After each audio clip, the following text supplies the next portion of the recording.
Well, I think the biggest problem and the reason for all this divorce and all this divide and this chaos is because of hookup culture. Like the sexual revolution in the 1960s, it was not like this in the 1950s. People got married and they stayed married. But when the hookup culture and the sexual liberation movement introduced by feminism came in the 1960s, everything just was destroyed. Like if you look up the statistics, your best bet at not getting divorced is marrying a virgin. Okay. Sure. Only 5% of virgins get divorced.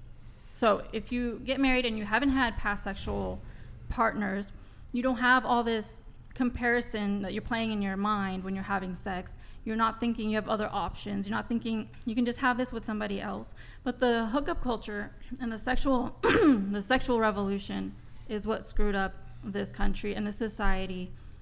Before all of this, people got married to the first person they had sex with.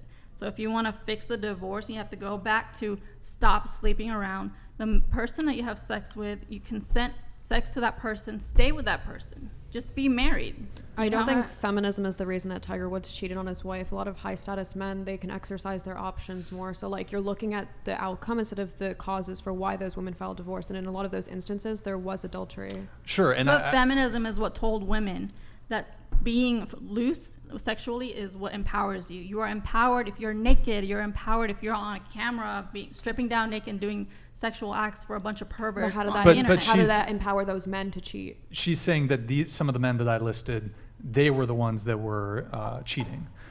But and you're right. Yes, some of these men were probably unfaithful. Perhaps some of them weren't, though.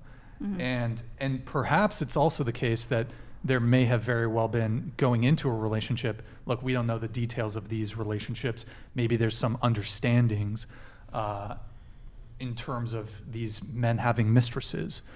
We don't know.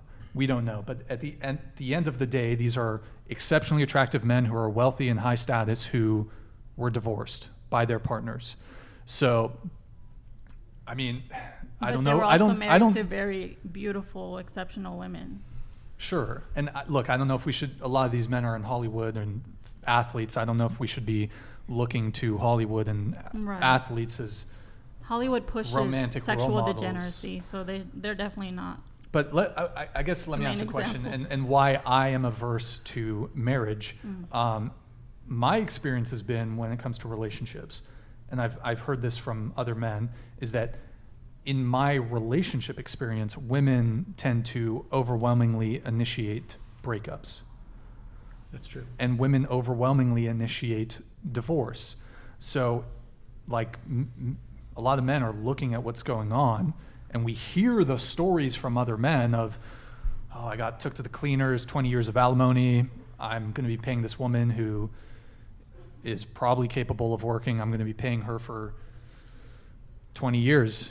And if you've been married long enough, you could potentially be on the hook to pay for her lifestyle the rest of her life, when she may very well be capable of working. And even when she, I don't know what the rules are if they remarry, but